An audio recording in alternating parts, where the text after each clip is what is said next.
सुबह के 5 बजे थे। सोनी और दीपा गहरी नींद में थीं। तभी घर के बाहर से किसी की कराहती आवाज उनके कानों में जाती है, जिससे उनकी नींद खुल जाती है। अरे दीपा, उठो, देखो घर के बाहर किसी के रोने की आवाज आ रही है। ये तुम कैसी बातें कर रही हो दीदी? सो जाओ ना, मुझे बहुत नींद आ रही है, मुझे और सोना है। अरे कब से रोने की आवाज आ रही है? मेरी तो नींद खुल गई। चल कर देखते हैं। अच्छा ठीक है, आप तो मानने वाली नहीं हो, चलो चलते हैं। फिर दोनों बहनें घर के बाहर आती हैं। तभी उसकी माँ पिता के शव के पास बैठकर फूट फूट कर रो रही होती है। नहीं, ऐसा नहीं हो सकता है। तुम मुझे छोड़कर नहीं जा सकते हो। उठो उठो उठो ना। ये क्या माँ, तुम रो क्यों रही हो? और ये पिताजी को क्या हुआ है? ये जमीन पर क्यों पड़े हुए हैं? हाँ माँ, पिताजी को क्या हुआ है? ये इस तरह क्यों है? और तुम रो क्यों रही हो? बेटी, तुम्हारे पिता की मृत्यु हो गई है। ये तुम कैसी बातें कर रही हो माँ? रात में तो मैं पिताजी से अच्छे से बात करके सोई थी। पिताजी तो बिल्कुल ठीक थे, फिर अचानक उनकी मृत्यु कैसे हो सकती है? तभी दीपा की नजर उसके पिताजी के कमर पर जाती है, जहां से खून बह रहा होता है। दीदी, वो देखो, पिताजी के कमर से बहुत सारा खून निकल रहा है। पिताजी की मृत्यु कोई आम मृत्यु नहीं है। माँ जरूर हम सबसे कुछ छुपा रही हैं। ये तो कैसी बातें कर रही है दीपा?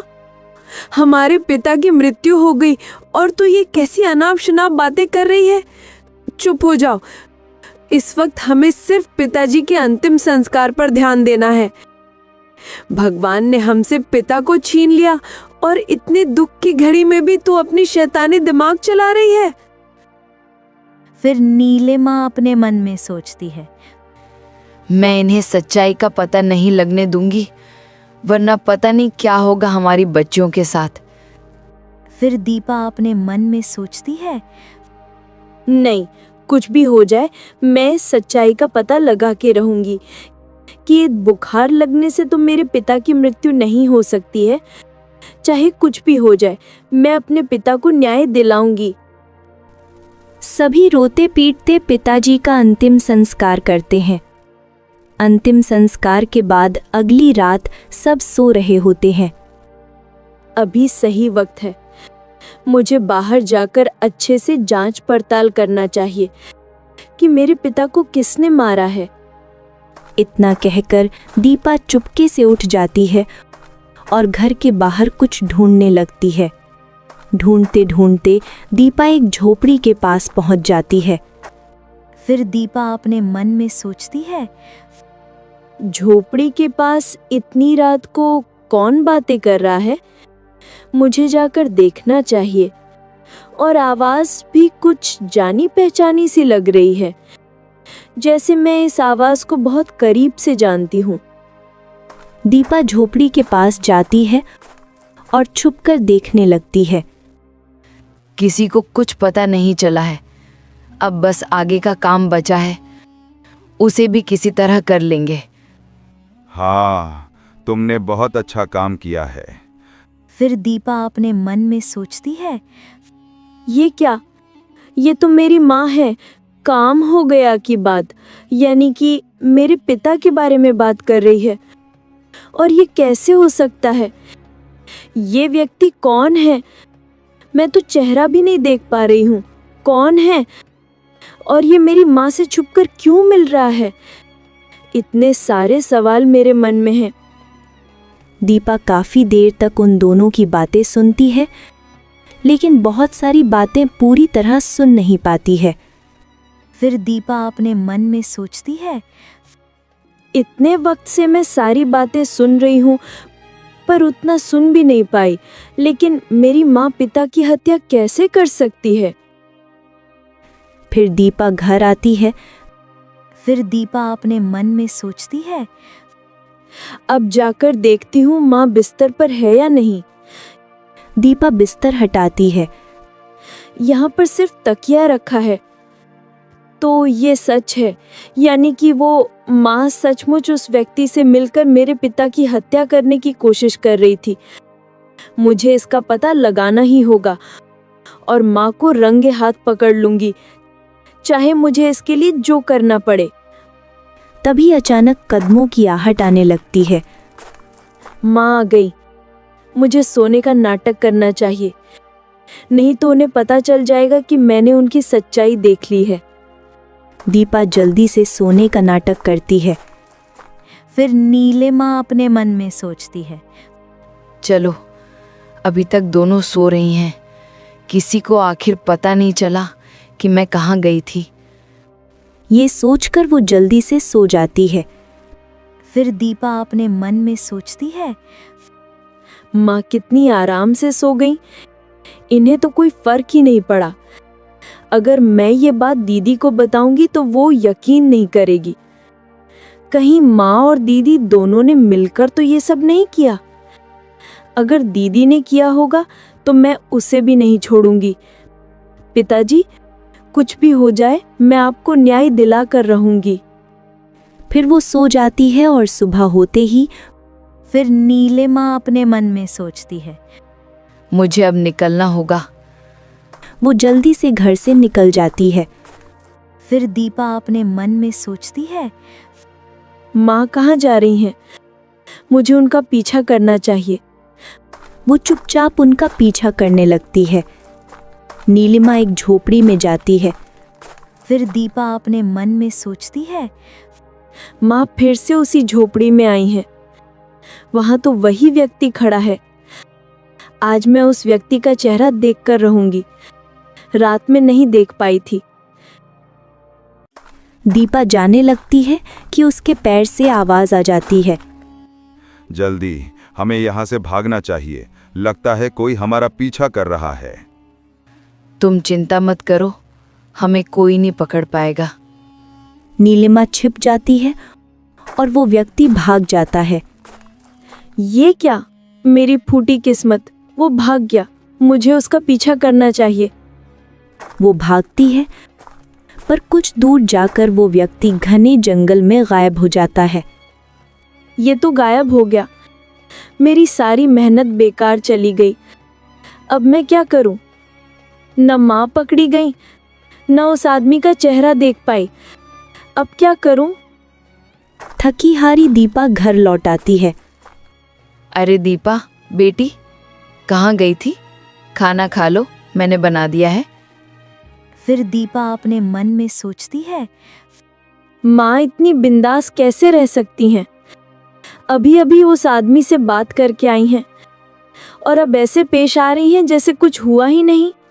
क्या करूं? पूछूं या चुप रहूं? हिम्मत नहीं हो रही। आखिर ऐसा क्यों किया उन्होंने? कहाँ खो गई बेटी दीपा? कुछ नहीं माँ, बस भूख लगी थी, खाना दो। वो चुपचाप खाना खा लेती है। दीपा कई दिनों तक अपनी माँ का पीछा करती रहती है, पर उसे कुछ पता नहीं चलता। एक दिन वो ठान लेती है। फिर दीपा अपने मन में सोचती है, अब बस बहुत हुआ। ऐसे पीछा करते रहने से सच्चाई नहीं मिलेगी। अब मुझे महाराज के पास जाना चाहिए, वही मुझे न्याय दिलाएंगे। दीपा घर से निकल पड़ती है और राजमहल की ओर चल देती है।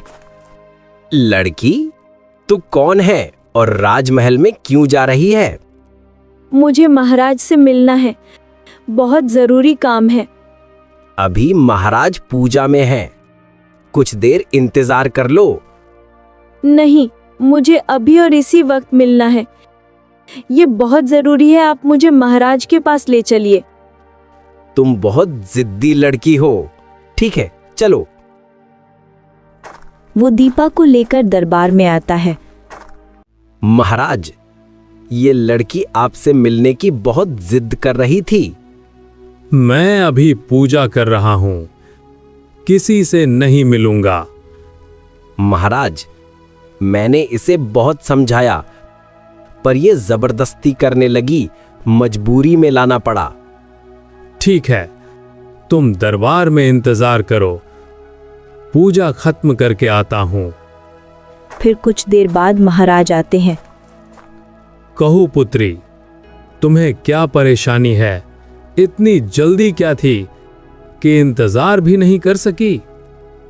महाराज, मेरे पिता की हत्या हुई है, उन्हें मार डाला है, और वो कोई और नहीं बल्कि मेरी अपनी सगी माँ है।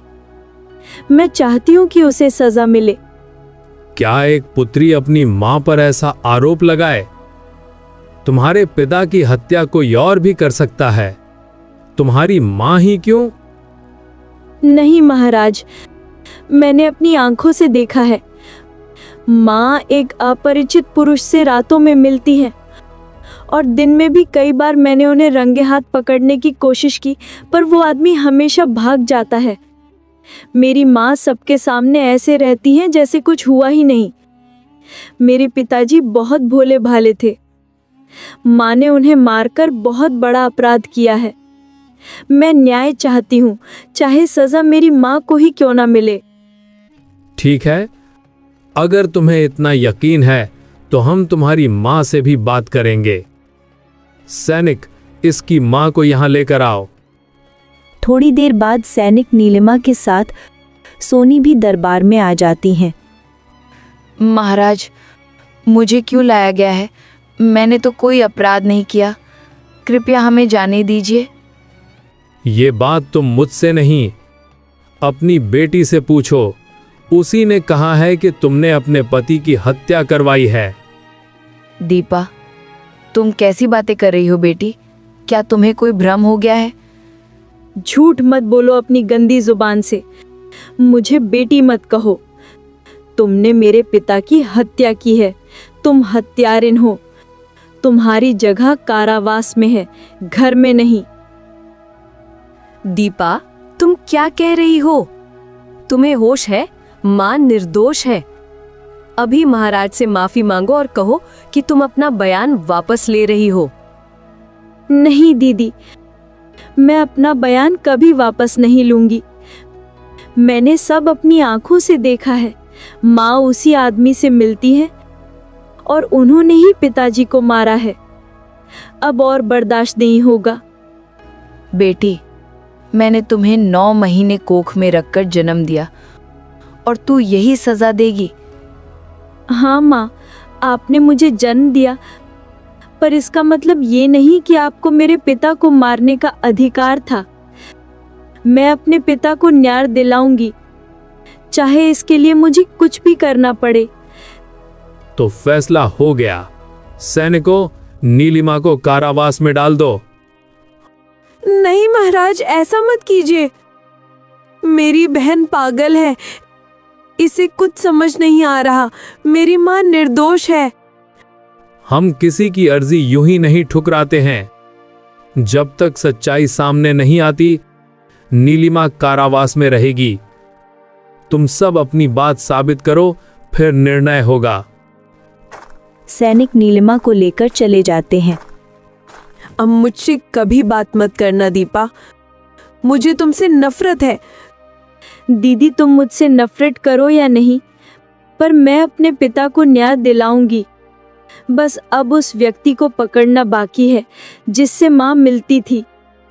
ठीक है पुत्री, जाओ सच्चाई का पता लगाओ। जो आंखें सच्चाई दिखाएं। तुमने माँ के साथ बहुत गलत किया है। माँ पिताजी को मार ही नहीं सकती थी। दीदी, तुम्हें यकीन करना है तो करो, नहीं तो मत करो। लेकिन जो मैंने किया वो बिल्कुल सही किया। दोनों बहनें दरबार से निकलकर घर लौट जाती हैं। 2-3 दिन बीत जाते हैं। दीपा अकेली घर के बाहर बैठी होती है। तभी एक व्यक्ति उसके सामने से गुजरता है। फिर दीपा अपने मन में सोचती है, अरे ये तो वही आदमी है। यही पीठ मैंने माँ के साथ देखी थी। आखिर कौन है ये जिससे माँ मिलती थी? इतना सोचकर दीपा चुपचाप उसके पीछे चलने लगती है। कुछ ही देर में वो व्यक्ति सोनी के पास पहुंच जाता है। दीपा पास जाकर देखती है, वो आदमी नहीं बल्कि एक औरत थी। फिर दीपा अपने मन में सोचती है, क्या ये तो एक औरत है? मैं तो इतने दिनों से इसे आदमी समझ रही थी, और ये मेरी दीदी से क्या बातें कर रही है। वो और पास जाकर सुनने की कोशिश करती है। माफ कर दे सोनी, मेरे करने की सजा तुम्हारी माँ को मिल गई। तेरे पिता को मैंने मारा था और उसकी सजा तुम्हारी माँ भुगत रही है। ऐसा नहीं होना चाहिए था। मेरे पिता को मारा इसने, और ये बात दीदी जानती थी। ये सब क्या हो रहा है? मुझे अभी जाकर पूछना होगा। तभी दीपा सामने आ जाती है। तो तुम ही हो जिसने मेरे पिता को मारा। बताओ क्यों मारा तुमने? तुम सच जानना चाहती हो? हाँ, मैं पिता की असली कातिल को जानना चाहती हूँ। बताओ क्यों मारा तुमने उन्हें? चलो मेरे साथ चलो, सब सच्चाई बता दूंगी। कहाँ ले जाओगी तुम मुझे? वहीं जहां से सब शुरू हुआ था। चलो। मत जा दीपा, तू क्यों जा रही है इसके साथ? चुप रहो दीदी, शायद आप भी इस साजिश में शामिल हो। अब मुझे कुछ नहीं सुनना, मुझे सब जानना है। दीपा और वो औरत जंगल की ओर चल पड़ते हैं। घना अंधेरा, चारों ओर अजीब सी आवाजें। कुछ देर बाद वो एक वीरान झोपड़ी तक पहुंचते हैं। तुम मुझे इतने घने जंगल में क्यों लाई हो? ये झोपड़ी, यहाँ कोई नहीं है। तुम मुझे बेवकूफ तो नहीं बना रही?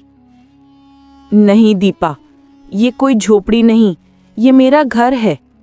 मैं गांव से दूर यहाँ रहती हूँ। और अब सुनो सच्चाई। मेरा नाम रिद्धिमा है। मैं तुम्हारे पिता की पहली पत्नी हूँ, तुम्हारी सौतेली माँ। क्या तुम मेरे पिता की पत्नी थी तो तुमने अपने ही पति को मार डाला? इतनी निर्दयी कैसे हो सकती हो?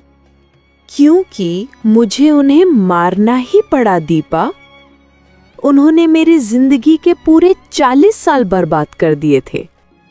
40 साल? क्या किया था मेरे पिताजी ने तुम्हारे साथ? सुनो, ये बात करीब 22 साल पहले की है, जब मैं अपनी सहेलियों के साथ जंगल घूमने गई थी। देखो कितना सुंदर वन है, चलो यहाँ और थोड़ी देर रुकें। कितनी ताजगी है यहाँ है। तुमने पिताजी से तो पूछा है ना, वरना तुम्हारे पिताजी को गुस्सा आ सकता है। अरे, एक ही तो जिंदगी मिली है, अगर इसमें खुलकर नहीं जिएंगे तो कब जिएंगे? तुम हमेशा ऐसे बोलती रहती हो, बस समझा देती हूँ। चलो अब घर चले, शाम हो रही है। ठीक है, चलो। चलते चलते दोनों की नज़र एक लकड़हारे पर पड़ती है, जो लकड़ियां काट रहा होता है। वो कितना सुंदर है। इतनी सुंदर शख्सियत मैंने आज तक नहीं देखी है। रिद्धिमा, वो तो लकड़हारा है, ऐसी बातें मत करो। अगर तुम्हारे पिताजी को पता चला तो वो गुस्सा कर देंगे। लेकिन रिद्धिमा बार बार उसी की ओर देखने लगती है। ऐसे ही कई दिनों तक वो महेश के आगे पीछे करती है। फिर एक दिन हिम्मत करके वो महेश के पास जाती है। तुम रोज यहाँ लकड़ियाँ काटते हो? हाँ, मैं रोज लकड़ियाँ काटकर बाजार में बेचता हूँ। और तुम कौन हो? तुम तो जमींदार साहब की बेटी हो, रिद्धिमा हो। हाँ, मैं रिद्धिमा हूँ। मैं कई दिनों से तुम्हें देखती आ रही हूँ। तुम बहुत मेहनती लगते हो और दिखने में भी उतने ही सुंदर हो। मैं तुम्हें पसंद करने लगी हूँ। क्या तुम मुझे पसंद करते हो? तुम कैसी बातें कर रही हो? मैं एक लकड़हारा हूं और तुम जमींदार की बेटी। हमारे बीच क्या मेल है? मुझे पता है, पर मैं तुम्हें कई दिनों से देख रही हूँ। मुझे तुम बहुत अच्छे लगते हो अगर तुम कहो तो मैं अपने पिताजी और घर बार छोड़ दूंगी, तुमसे शादी कर लूंगी। ये बड़ी बात है। मैं भी तुम्हें पसंद कर रहा हूं, पर सही रहेगा अगर तुम एक बार अपने पिताजी से पूछ लो। ठीक है, मैं कल अपने पिताजी से तुम्हारे बारे में बात करूंगी। अगले दिन रिद्धिमा जमींदार के पास जाती है। पिताजी, मुझे महेश नाम के लकड़हारे से प्रेम हो गया है। मैं उसी से शादी करना चाहती हूँ। तुम ये कैसी बातें कर रही हो? मैंने तुम्हारे लिए पड़ोस गांव के जमींदार के बेटे सूरत का रिश्ता तय कर दिया है। तुम भूल जाओ ऐसी हरकतों को।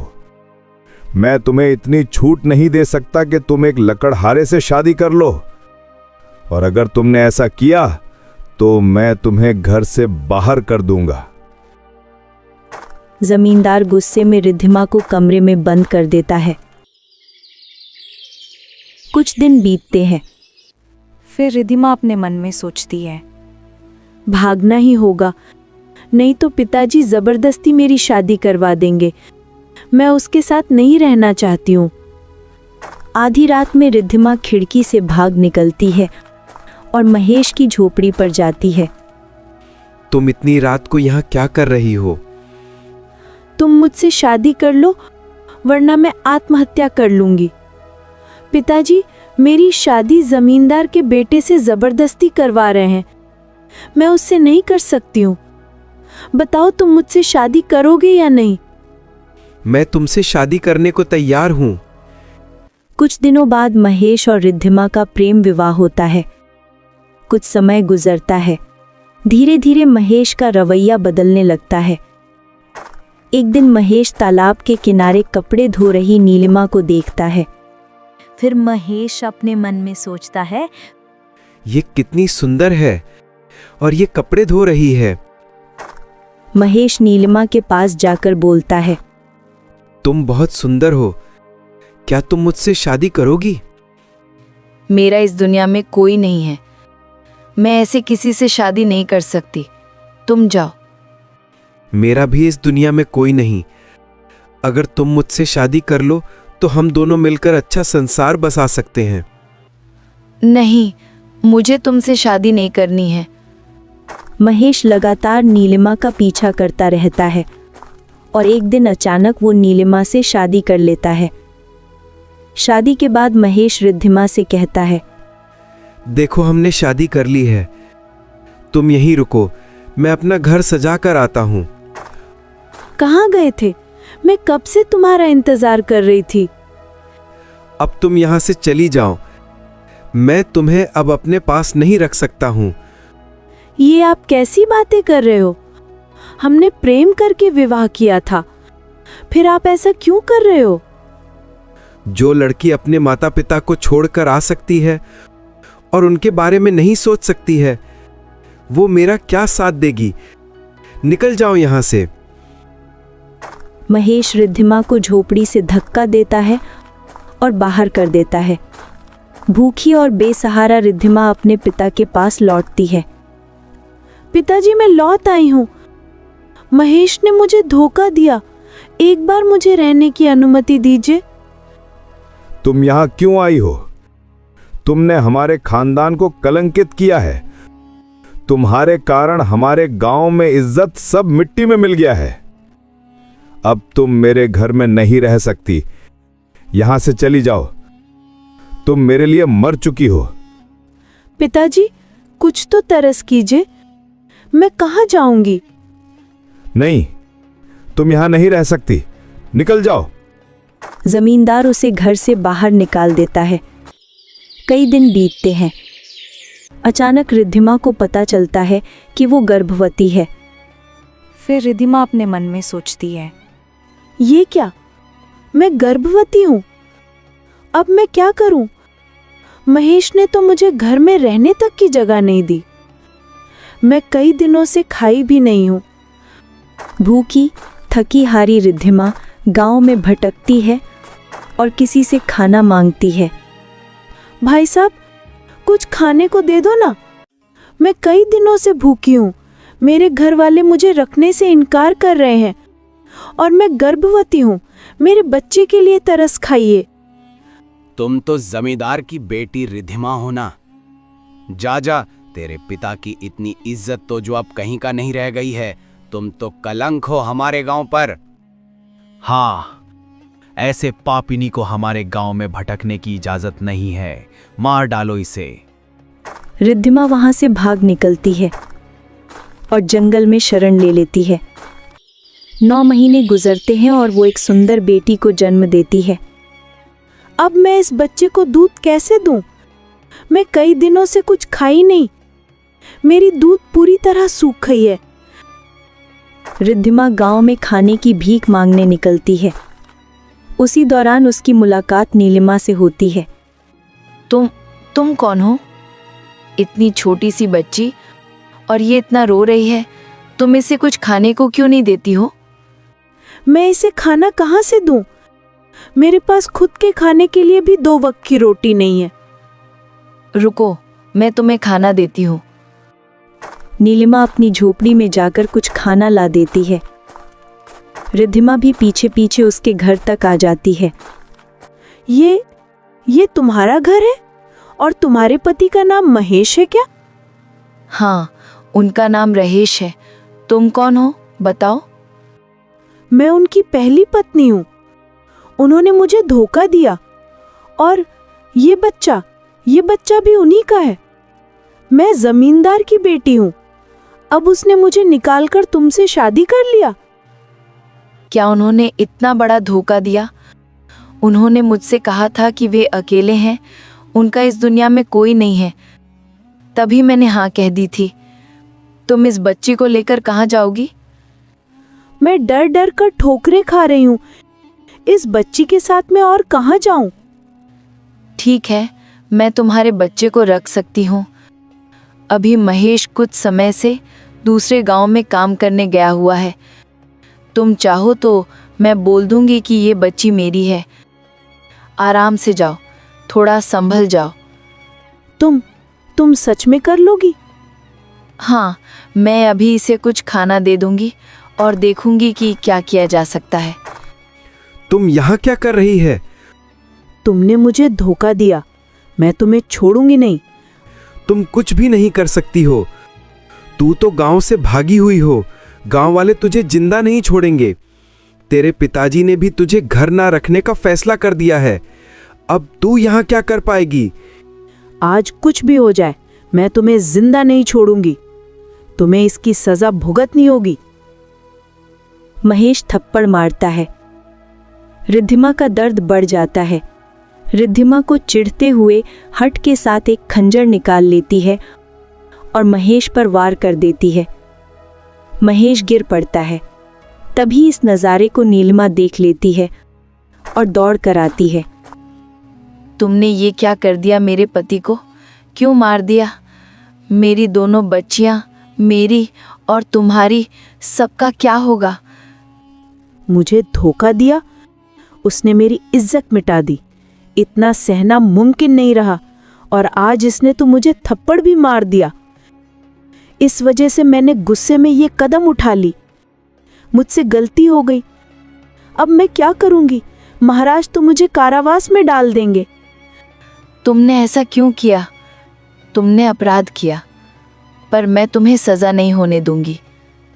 उसने तुम्हारे साथ बहुत बुरा किया था। तुम्हें तो गहरा दर्द दिया। मैं तुम्हारे साथ हूँ। मैं तुम्हें अकेला नहीं छोड़ूंगी। तो मेरी माँ निर्दोष थी। मैंने उन पर इतना गंदा इल्जाम लगाया और उन्हें कारावास में रख दिया। नहीं, मैं अपनी माँ को कारावास से निकालूंगी, चाहे मुझे जो करना पड़े। दीपा भागकर राजा के दरबार की ओर आती है। महाराज, मेरी माँ निर्दोष है, उसे छोड़ दीजिए। क्या तू क्या कह रही है? नहीं, मैंने जो एक बार फैसला सुना दिया तो सुना दिया। अब मैं अपना फैसला वापस नहीं ले सकता हूँ। तभी सोनी भी आकर सामने खड़ी होती है। महाराज, मैंने किया है। मैंने अपने पिता की हत्या की। वो मेरी सगी माँ को तकलीफ दिया था, इसलिए मैंने बदला लिया है। रिद्धिमा आ जाती है। महाराज, मैंने किया है। मैं उसकी पहली पत्नी हूँ। उसने मुझे धोखा दिया। मैं उसे माफ नहीं कर पाई, इसलिए मैंने उसे मार डाला। शांत हो जाओ तुम तीनों। सैनिकों, जाओ और नीलिमा को लेकर आओ, फिर फैसला होगा। फिर सैनिक नीलिमा को लेकर आते हैं। बताओ तुम सब में से सच कौन बोल रहा है? नहीं महाराज, मैंने किया है। मैंने अपने गुस्से में ऐसा किया। मैंने अपने पति को मारा है। इन सबको छोड़ दीजिए। महाराज, मैंने कहा कि मैंने पिता की हत्या की। मैं सच बोल रही हूँ। मैंने किया। मैं अपनी माँ का बदला लेना चाहती थी। मैं ही दोषी हूँ। ठहरो, तुम सब अलग अलग बातें कह रही हो, पर मैं समझ रहा हूं कि तुम्हारे बीच गहरा संबंध है। तुम्हारे बीच इतनी घृणा भी, इतनी पीड़ा भी, और फिर इतनी हिफाजत भी है, जो एक दूसरे के लिए समर्पण जैसा है। मैं ये देख रहा हूं तुम सभी के दिलों में एक दूसरे के लिए बहुत कुछ है। किसी ने भी सिर्फ बदला या स्वार्थ से काम नहीं किया। हर किसी की पीड़ा अलग थी। मैं इन मामलों में सख्त फैसला कर सकता था, पर मेरा उद्देश्य सजा देना नहीं, न्याय और सुधारना है। इसलिए मैं तुम्हें माफ करता हूं, पर तुम्हें भी वादा करना होगा कि अब तुम सभी सच्ची जिंदगी जियोगी, एक दूसरे का साथ दोगी और फिर से गलत राह पर नहीं जाओगी। धन्यवाद महाराज। अब मैं अपनी माँ को फिर कभी धोखा नहीं दूंगी। मुझे माफ कर दीजिए। महाराज, आपकी बड़ी मेहरबानी। मैं इनका साथ निभाऊंगी। मैं भी अब सही राह पकड़ूंगी। मैं अपनी गलती मानती हूँ, पर हम सब साथ रहेंगे। हम सब एक परिवार की तरह रहेंगे। जिसने जो भी गलती की वो पीछे छोड़ दी जाएगी।